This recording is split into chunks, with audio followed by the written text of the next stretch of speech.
Yeah, that was, when you're on about dark moments in your life, that was right up there. And because I thought that night ended my career for a good while. It very nearly cost me. My career. Could have cost me more. Thankfully, it didn't. I got a second chance. This is a question I ask frequently as well to athletes. If you could now give, say, a 12-year-old Anthony Crolla some advice, having lived everything that you've lived now and achieved everything that you've achieved, what would you say to a young Anthony Crolla? I'd say, listen, you've got to be prepared for some lows.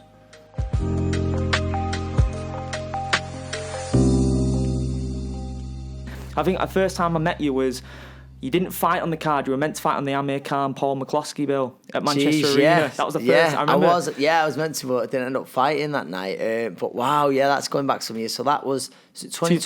2010, that, mate. Was it 2010? You know what? Or maybe it was early 2011. 11, I think it was, yeah. And then the first time I watched you, again, I've got like a mad memory. I remember everything. Robin Park, you fought on Ricky Hatton's show. Martin Murray was a headliner. Yes, I remember. I won in the first round that night. A rare easy night. Yeah, that was the first time I watched you. It was called. Yeah, I remember it. Yeah, that was. Remembered it. I think Martin Murray boxed Nate Blackwell that night. Yeah. Obviously, he ended up being a very good fighter himself. But then obviously it was well known for the the little tragedy in the ring.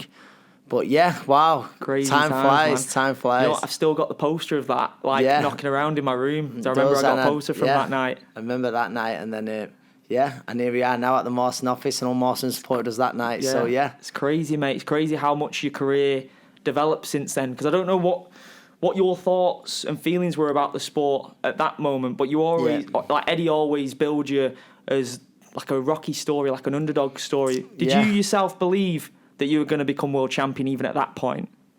Yes, I did. Because I think self-belief's massive. Self-belief's huge. And don't get me wrong, if I would have been saying it at some points in my career, I probably would have got locked up saying I'm going to be a world champion when I'd lost early on in my career a few times and stuff. They might have sectioned me or something like that. Do you know what I mean? This guy's mad. He's going to be a world title. But I always knew what I was capable of. And it's just about sort of getting it right on the night and maturing. And also, that little bit of luck. I will say this about almost every sport, every job. I know there is, hard work is what gets you there a lot of the time. And talent as well, a mixture of things. But a lot of the times, you need that little bit of luck. You know, there's been some unbelievable boxers, unbelievable fighters who've not managed to get a world title because they've not got the break for one reason or another. You know, thankfully, I did get my break. There was times when, it looked like it was took away from me. But it was, I feel like I never stopped sort of believing that I could get to that level deep down. Do you know, like I said, I might have, when I'm sharing a bunk bed with my younger brother in my 20s and stuff like that, my 20s, it just doesn't sound very glamorous, but I'd still, at night, last thing you think about is, I want to achieve those goals, and thankfully I did. Yeah, because I was going to mention the bunk bed thing, because after the Robin Park fight, you fought Mayweather versus Ortiz, and you were still sleeping in the bunk bed with your brother. You fought on the Mayweather-Ortiz card in Vegas. You go back to sleeping in a bunk bed with your brother. It was, That's crazy, man. I mean, obviously I didn't. I was single at the time. I certainly didn't tell the girls that's what I was doing. But, that was it. I was just I was that sort of focused and just at home, and so probably as well didn't have the distractions. The distractions to be moving out, placing my own and stuff like that. So I always say it like that $1 million nickname. Geez, I was bluffing it for so long. But you made it happen, didn't you? You made it happen. We got there in the end. Yeah. Driving around in my little Corsa and sharing bunk beds with my younger brother. And now your brother's going to become a pro fighter, making his debut at the same place where you made your debut at the arena. He is. It's very special. It's very special in that sense. And it's with my younger brother William, he was around for on my big nights, and he was this little kid, and then he was, I said before, he turned into this chubby teenager, and then this lad who wasn't living the way he should be, but he was always backstage and he was always around it. So on the 27th of May, when it's like roles reverse. I mean, hopefully I don't look like a chubby teenager. I don't think I do. I certainly don't look that young. But yeah, it's roles reverse. It just works in full circle. It does. Full circle at times. And obviously, listen, I'm very proud of him. Very thankful for the opportunity he's been given, and so is he. But yeah, it will be a mad one. It will be a mad one. A few people go, it'll be emotional for me. Yeah, it probably will. It will be emotional when I think about it. But obviously, I can't show that on the night. But there'll be time when I look back. And also on the night, I always say this about boxing, you've got to try and enjoy it a little bit as well.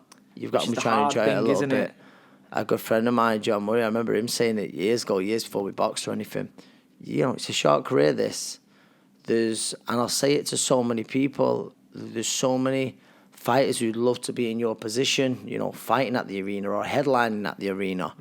You've got to embrace it a little bit. If you don't enjoy that night and you're too worried, thinking about nerves and I hope I don't do this, I hope I don't do that, I hope this happens, what good is it? What are you doing it for? Okay, people say, well, yeah, the financial rewards. So yeah, maybe so, but I just think, try and enjoy that. Like so much of the hard work's already been put in training camp. So I'm a big believer in trying to embrace the times, like the serious, the moment where, yeah, the laughing stops and you've got to be very serious. But there's also a lot around it and on the night that I think you have got to enjoy, so you've got fond memories of. I mean, that's something I talk with a lot of athletes about. I've talked to Mayweather about it recently when he had his exhibition bout with Aaron Chalmers, and I said, did you ever give yourself them opportunities to sort of smell the roses and see what you've achieved? Because anyone that's obsessed with the craft, you just don't allow yourself that time, do you? You don't even to soak up the moment. When you're stepping into the ring, the crowd for you, mate, was absolutely unbelievable. But I bet you're just hardly hearing it. Well, that's it. Tunnel vision, the thing, tunnel vision. But I did try and embrace it a little bit, and I always knew when I was no longer boxing that I'd probably never get that feeling ever again. Do you know what I mean? But it's just something you've got to accept. But I can look back at it with fond memories, and I still, get those goosebumps if something got watched played back or something like that. I don't sit there watching all my old stuff back, honestly. But I might see the clip and I'll remember that night, and there'll be flashbacks from that night and how it made you feel. And even I always say this, you could be on a night out and someone go, I was there that night and it was brilliant and I was there, and it means the world to me. It does, it really means. So I think you've got to enjoy.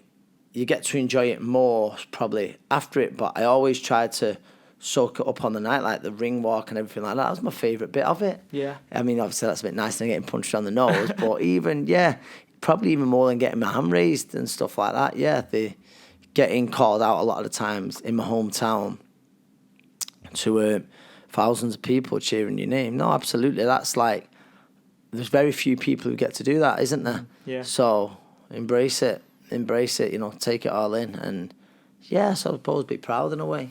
And like you mentioned, it is a sport that works in cycles. We've seen it with yourself and your brother. And I actually didn't know that your father was a boxer, which now it puts the puzzle together, because I could never see, looking at you, talking to you now, whenever we speak and link up or anything, I think he's the nicest, soundest guy ever, least aggressive person you'd ever meet. But was it your dad that instilled that within you and sort of developed the love of the sport for you? Yes. So with my dad, and what it was, he took me to the gym with him when I was younger, and you pick up little bits, and I was a little bit I was a very sort of kid who a bit athletic and stuff like that, and I took to it sort of straight away.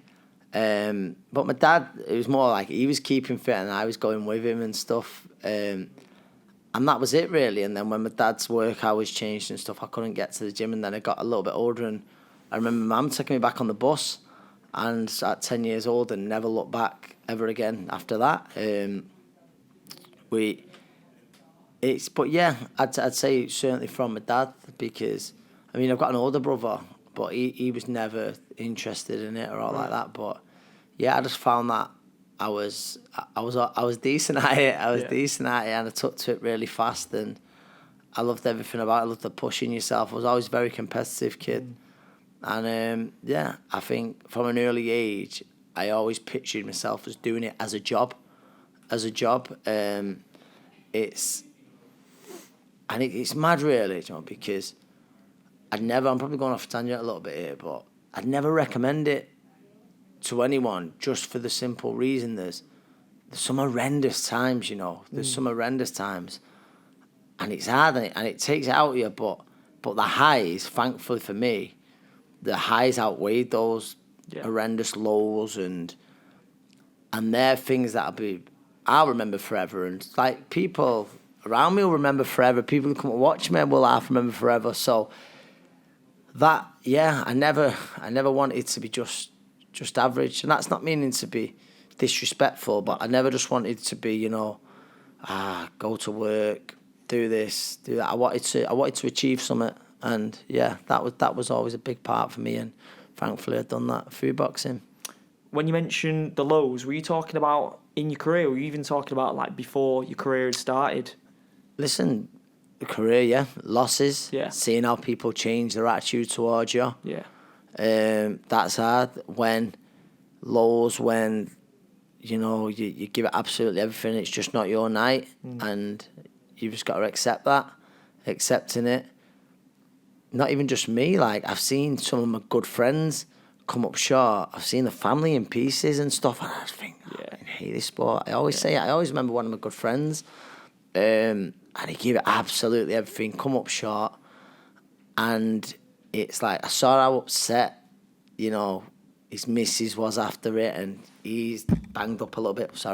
He's on. I think there's got to be nicer ways to make living. There's got to be easier ways, and then obviously a fight was involved in where a lad Mawson, who we know very well, who was supported with Kieran Farrell. That's horrendous. With him, Kieran, that was something that will stay with me forever. But certainly in my career, where I was questioning for a bit, do we even want a box? It has some horrible, it has some of the politics of things, and I see it now with like some fighters and people getting knockbacks with the medicals, which obviously is safety first, and like it's a hard sport, like just getting by on like ends meet. Do you know what I mean? That's and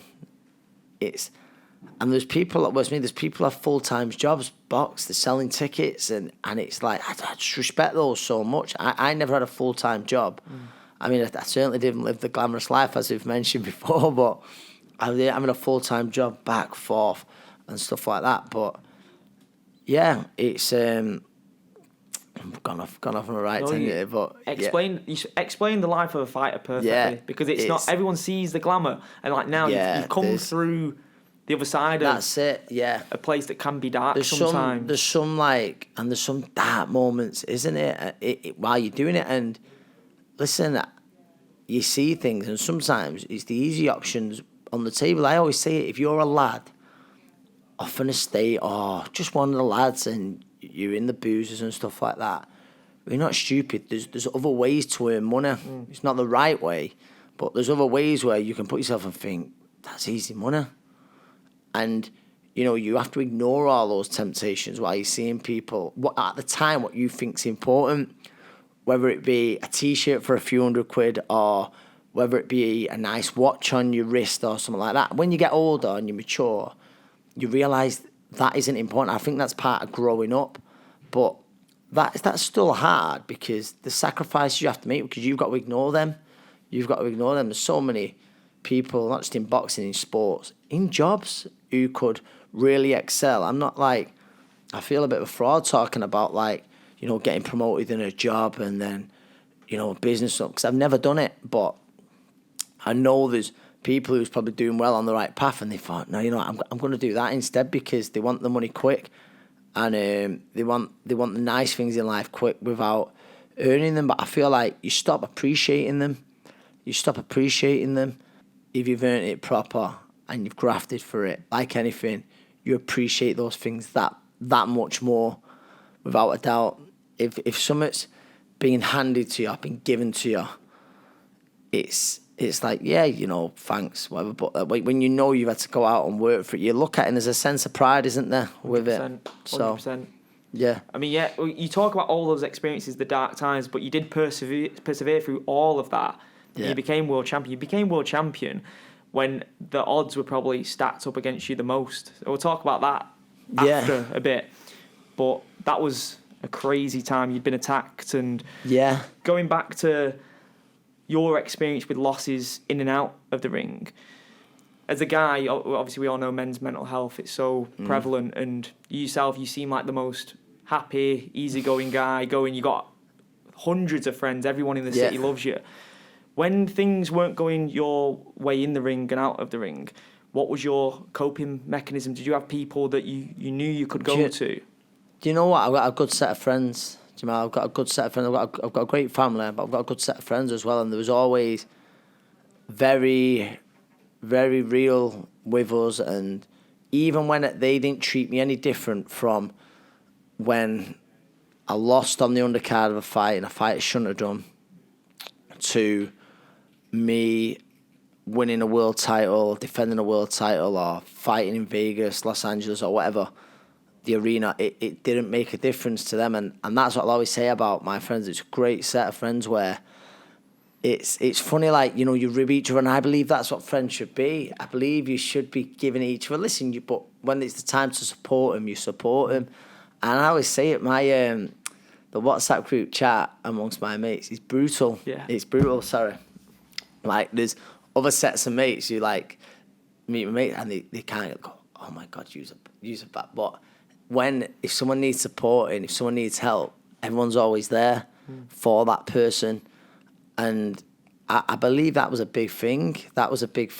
And you realise as well who those people are. I think, you know, when things aren't going your way. 100%. And I don't want to say, like, there's probably some people who aren't there for you, but they might have problems of their own. They might be struggling themselves, so it's understandable, but you do realise who's there for you through thick and thin, the good times and bad times. And that's why I always think it's so important to have those. Well, there's a saying, like, what's this cheesy saying? I love a bit of a quote. It's that's it. Don't break bread with someone who you wouldn't starve with, or who wouldn't starve with you. Yeah. Do you know what I mean? Something along those lines. Yeah. And I think that's brilliant. It's something along those lines. And I just think that. I think, you know, you've got to be real. And I see it all the time, like, with people, mate, like, social media is such a big thing now.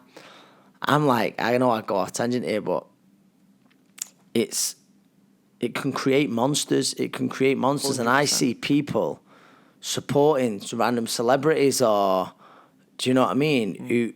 But they're not supporting the mates. They're not supporting the mates because they want to look. I think they've gone off Twitter now, haven't they, actually? But the blue ticks, I think they're still on Instagram, but... You have to pay for them on Twitter now, don't you? You have to pay for them. Mine's been took. I've not paid. Not paid yet. But, yeah, it's, you know, support that person who you've been mates with for years. I don't mean... Like, you're allowed to support other people as well, but it's clout chasing. Do you know what I mean? Yeah, it's clout 100%. chasing, and I don't like that. Yeah, it has been... And that's basically what's going on. I keep rambling, but my friends... Like, never been like that. Yeah. Never been like that. Never will be like that. So, yeah. You mentioned social media there, and I think you made your debut in 2007. Is that correct? Is it Joe 2006. 2006. On Joe Calzaghe, Sakio Bika. Yeah. October 06. Jeez, that's... Well, yeah, 17 years ago coming up. Long time ago. I'm getting old. But the thing is with that, you was moving your own tickets and creating a big fan base. Yeah. When I was growing up, when I was a teenager...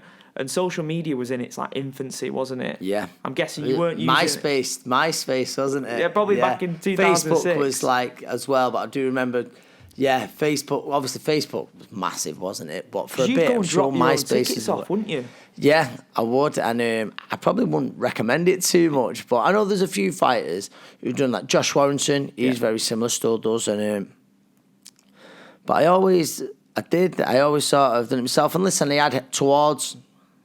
As the career went on and the tickets got bigger and bigger and the fights got bigger, I'd have a few people out. Phil, who was a Mawson employee, he'd help me out. My friend Sean, William, he'd be outside the arena meeting people on the day and stuff like that. And that's sort of what's crazy because I know in a few weeks I'll probably end up meeting someone outside the arena with tickets, and he used to do it. And it's but no, I did. I'd go and meet him, and I think I don't know whether that's just.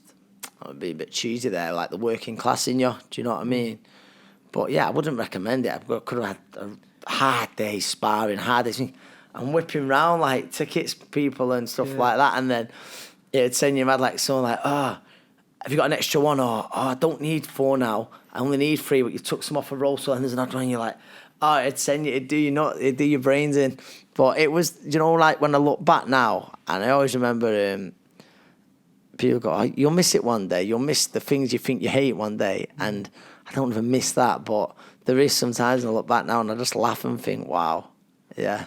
Yeah, it is crazy. And you strike me as that sort of person where you need to be busy. You need to tire yourself out all day, every day, because you're doing it now, aren't you? You've always got a packed schedule. You're a TV pundit now as well, aren't you? Yes, the little bits of media stuff. And no, you enjoy it, but it is, I do. I think, like, so when I split up, when I finished boxing, I split up from boxing. Yeah. Jeez, I'm not that lucky. When I finished boxing, I thought that, I'd be a lot more chilled out of what would I be doing with my time. But I feel like I'm busier now than what I was when I was boxing, because I knew the importance of trying to get some rest in and stuff like that. Mm-hmm. But I suppose I wouldn't have it any other way. I can't really switch off, me. Yeah, I can't switch off. Like, sometimes I wake up, it's probably not that healthy, to be honest. I'll wake up in the middle of the night thinking about things and, right, this and that, is that in place and that. And I can't say, I probably contradict myself, because it's not like, I'm always regimental or not. I'm not, but I'll think about things a lot. I'll probably overthink things. I think we're all a little bit guilty of that, aren't we?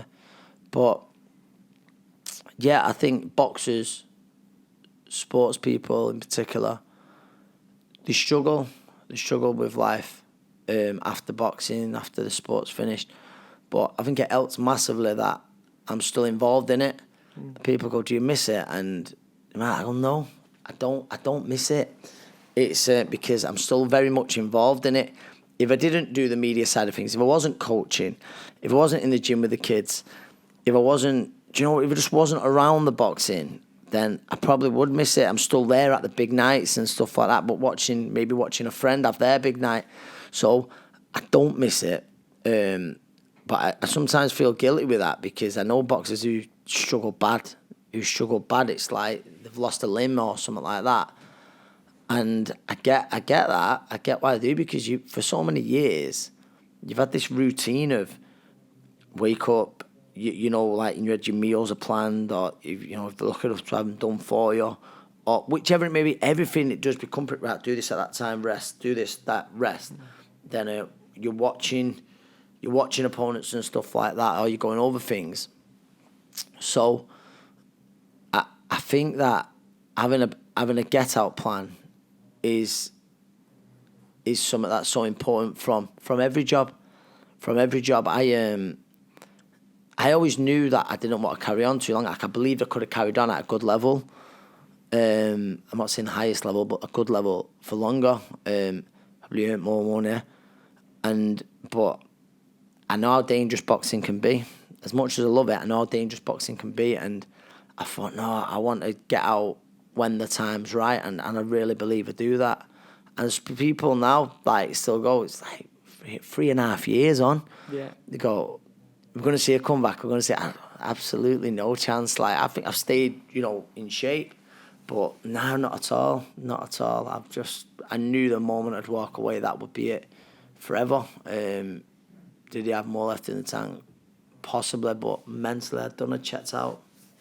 You've done it absolutely bang on as well, because the MMA guys I was speaking to, like George St. Pierre, for example, he had to leave the sport due to, he was going through depression at the time after he narrowly won against Johnny Hendricks in 2013. Yeah. So he was intelligent enough to recognise that within himself, went through that experience, overcame that, then went and won the belt against Michael Bisping 5 years later. And he just decided to retire on top as champion. And it takes a very self-aware person to do that. And now you're looking back on a legacy that isn't tarnished. Yeah, and I'd seen that as well. With other fighters carry on. Like, I've seen fighters who are new, who had great careers, and they started losing to people who might not have been sparring partners for them, at the peak. And I thought, I've got a little bit more self-respect, a little bit more pride about myself, maybe ego than that. Do you know what I mean? And I just think that's so important. And obviously, you mentioned like GSP there and St. Pierre. Like, you could only imagine the offers that was flooding in. You're world champion again. I was like, no, I'm at peace. I've got it, and I'll walk away. So that's not. Then it is legacy. He might have carried on, and he might have took a beating off some young gunner or some like talent then, and it might have, the question would have been, oh, would have he done it in his peak? Would have he not? And I just think, with any job, I'm talking like I've got everything planned here. I'm probably not, but it's probably good speaking about it. But I think every job, probably every business, you've got to have some kind of get out plan. At what point do you set yourself goals, don't you? You set yourself goals, when I've achieved this or that. And I know boxing is a little bit different because you're not sat behind a computer desk, or you're not, whatever it be doing, you're not doing jobs where you're not as in danger as taking blows to the head and putting your body under a lot of stress.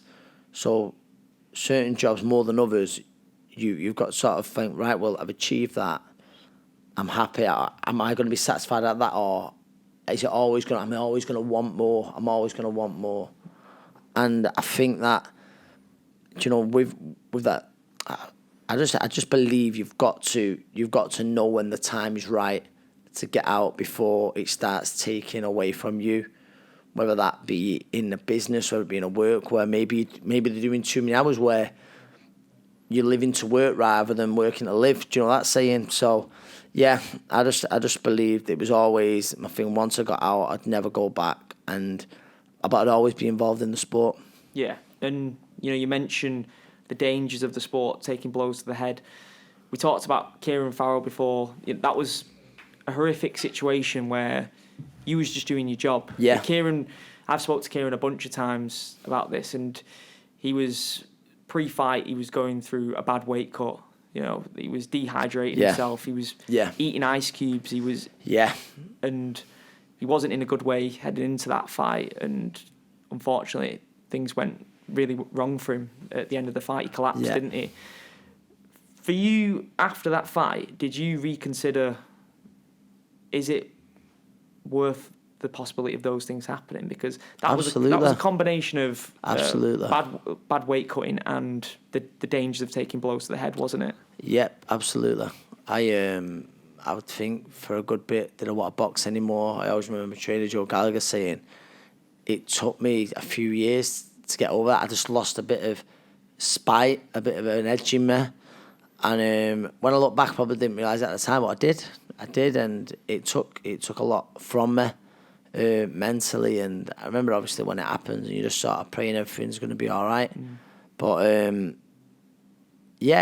wouldn't wish it on anyone. And I always think like I'm always thankful like Kieran's made a full recovery. We had a great fight, and I always say about Kieran would have gone very far, but that wasn't his path, his plan, and he's come away and he's doing great things now. And what he's doing in the community, what he's doing, what he's coaching some of the fighters he's bringing through, the shows he's putting on, he's still got that crazy work ethic now, but in another way.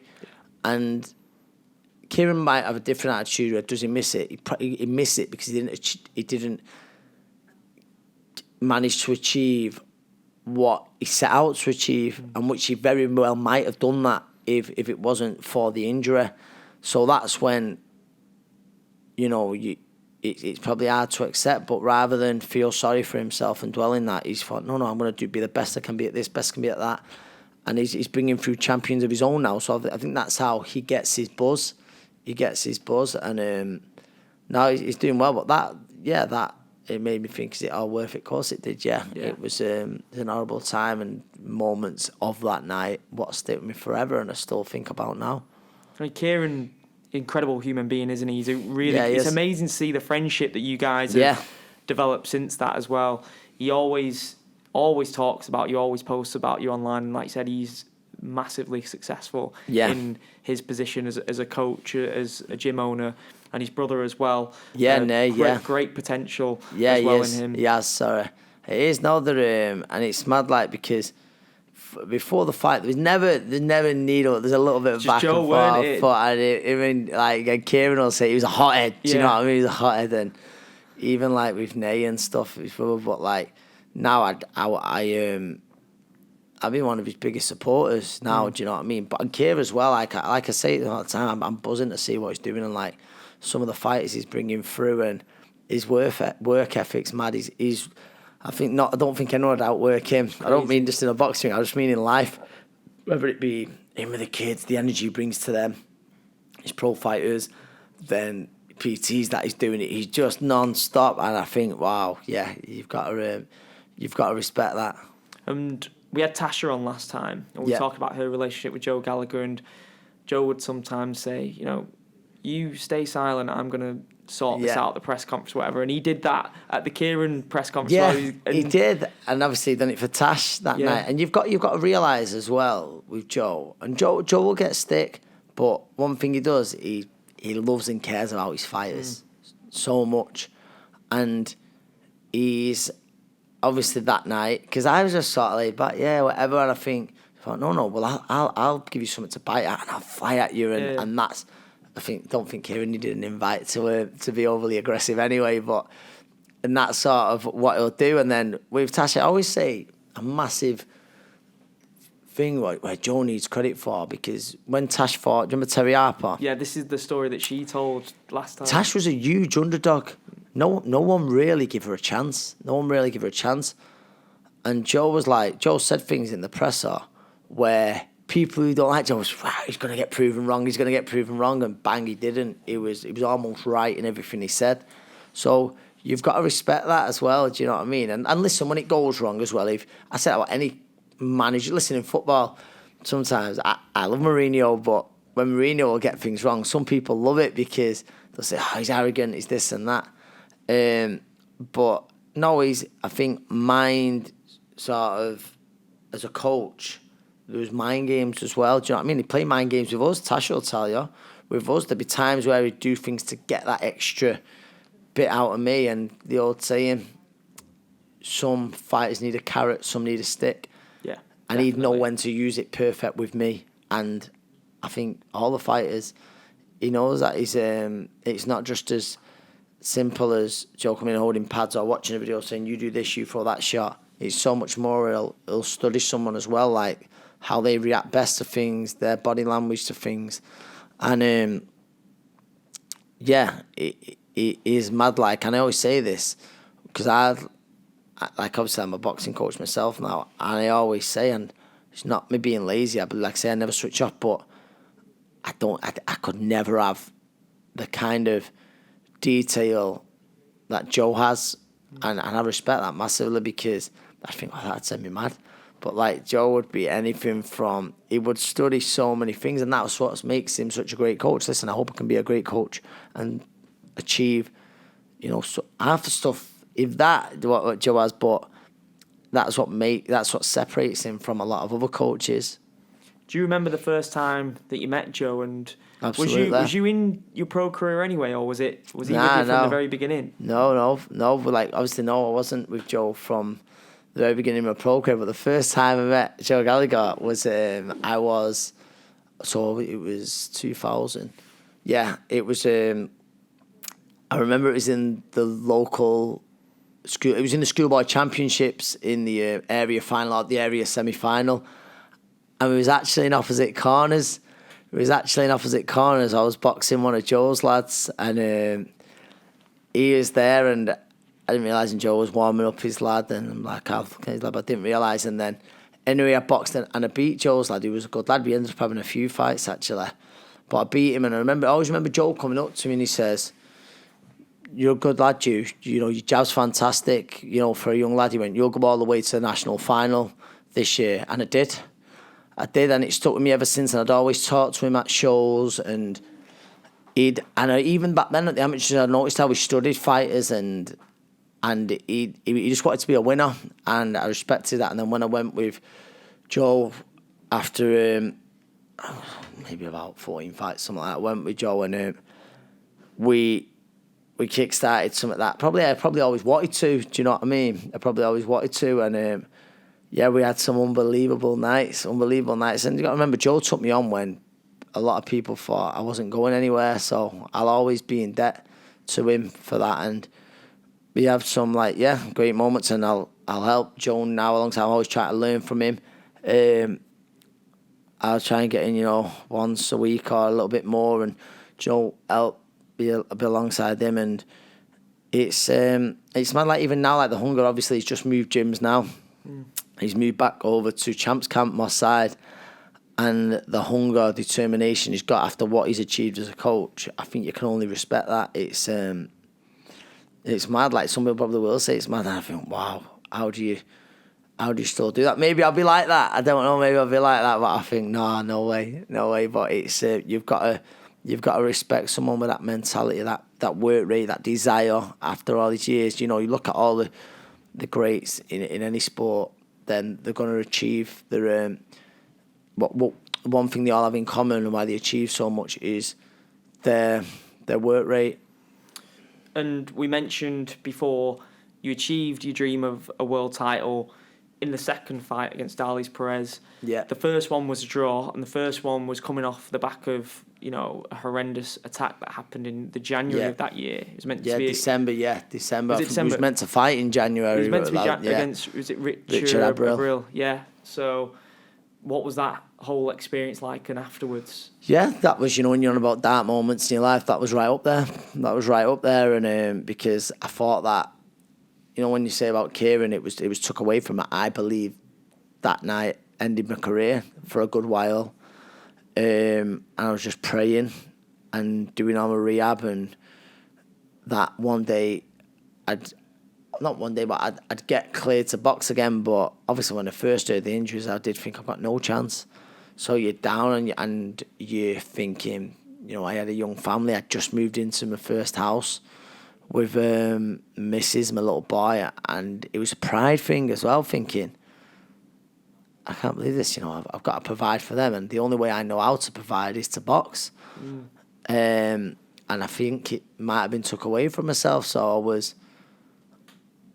it was the pride, and I thought, imagine I have to send them back to a mum and dad's, because I can't afford to do that. And then I would have always tried to do my best in whatever I do, and hopefully I would have been successful at something else. But it was when those doubts come in, at that time, I thought like the world had ended. Yeah, of course. Yeah, it was a horrible, worrying time. So you was trying to... Someone was thieving your next door neighbour's house, weren't they? And you went to pursue them. To pursue them. Caught them, a few streets away. And, caught for a concrete slab on my head on the blind side when I let one of them go. But you live, you learn. And everything happens for a reason, doesn't it? Everything happens for a reason. And it very nearly cost me. It very nearly cost me my career. Could have cost me more. Thankfully, it didn't. I got a second chance. And I took that second chance, and that was part of the character building. I knew once I got that second chance, not everyone's lucky enough to get that. And I knew I was always dedicated, but I knew I had to give absolutely everything to make sure I fulfilled, what I wanted to do. That night out after winning the world title must have been absolutely unbelievable. Is that the happiest you've ever been professionally, would you say? Yeah. Either that or, to be honest, defending it. One or the other. That was a crazy night. Yeah. But yeah, listen, the people around you, I always say, when you achieve that highest, you can, what you've always dreamed about, it makes everything. It wasn't that night, it wasn't that training camp, it wasn't the year before. It was right from the moment you set off on that first goal. And I say it all the time, like the sacrifices you make from being a teenager, not going out with your mates, not going to certain parties, and it made every single bit of that worth it. Do you know what I mean? It made all those sacrifices worth it. And, seeing the reaction of your parents, I think anyone who's lucky enough to have a great relationship with the parents, you just want to make them proud, and I know that night I did. So I can always look back at that with the most amazing memories. Do you know what I mean? And yeah, it's people who'd stuck by me, people who'd always supported me. It'd give them that night. Do you know what I mean? And I'll never ever forget those people who come supporting me from bad nights out in leisure centres when it didn't look like my career was going where I thought it was going, or where what I said I could think I could do. Like, do you know what I mean? When it looked like it was a matter of time till I got beat again and the career would cut short, but they still come out supporting me. Now they're the people I was happy to sort of repay them as well with those good nights. And you fought, a generational talent in Lomachenko. Yes. The fight before the retirement fight. Yes. You wanted to retire in Manchester, didn't you, and have that send off? Yeah. So what was that experience like? So Lomachenko, it was. Do you know what? I always say it, and you can have, well, what if this, what if that, and I always say I wish I would have done a few things different. Like I was incredible shape or stuff like that, but a few little tweaks that I'd made, thinking they'd make me better, and they didn't.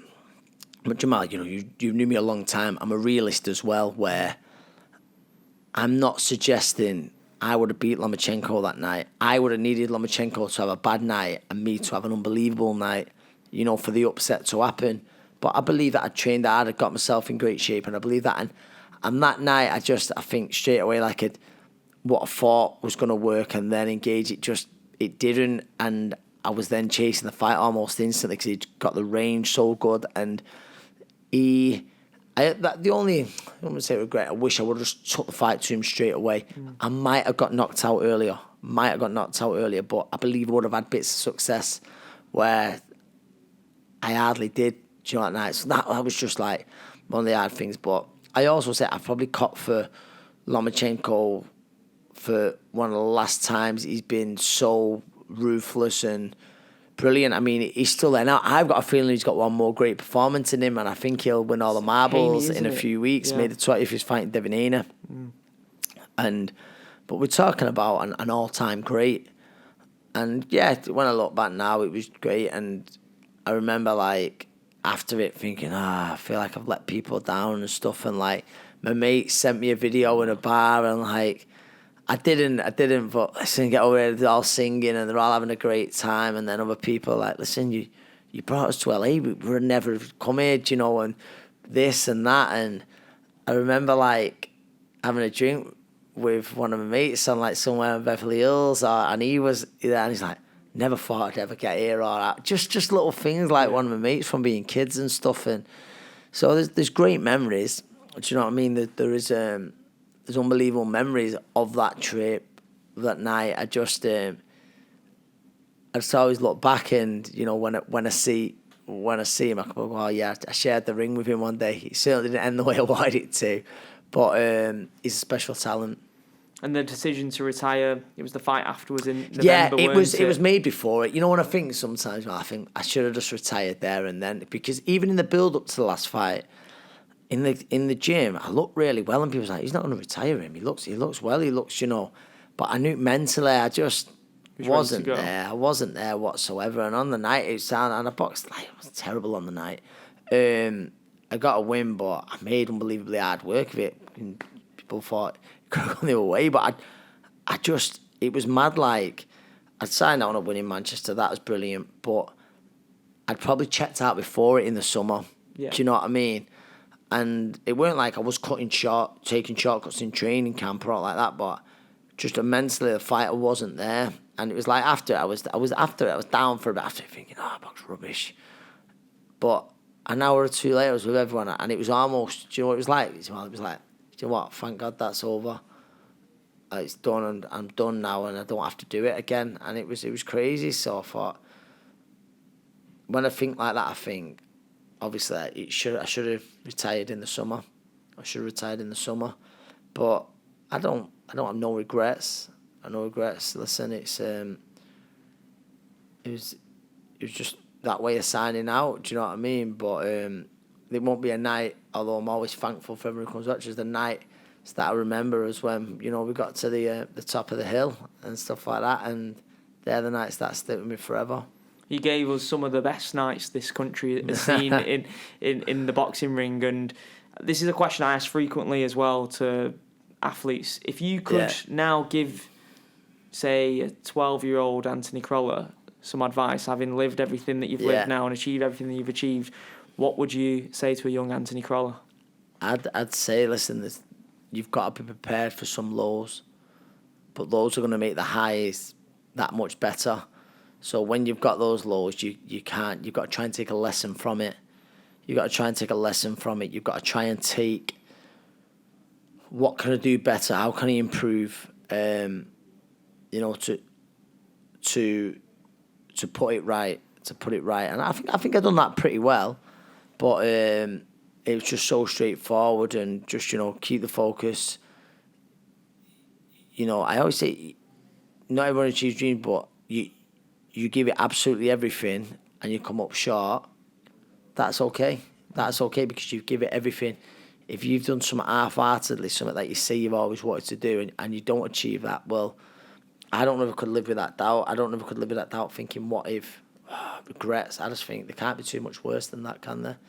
So I think whatever you do, you've got to give it everything. You've got to give it everything. I say something to my little lad now. My little lad's 9 and plays a lot of football. And I'll say, Jesse, listen, and what do I say? I say, Jesse, what does Dad say? He goes, it's okay losing or coming up short, but it's not okay not giving your best. And that's what I think. I think there's nothing wrong with coming up short or, losing a game, losing a fight, but as long as you give it everything on that night, that's all right. That's okay. You strived and fought and achieved everything that you set out to achieve, and gave us absolutely incredible nights, mate. And it was incredible growing up watching you, and now seeing you train the next generation. I'm excited to see everything you achieve as a coach as well and a trainer. So I really appreciate your time reflecting. No, thank you very much. It's great to catch up. Like I say, now we see each other at a press, we're passing and we're just, how's things, mate? So it's good for us to have a sit down. 100%. Thank you so much for your time. Thanks for having us. Thank you.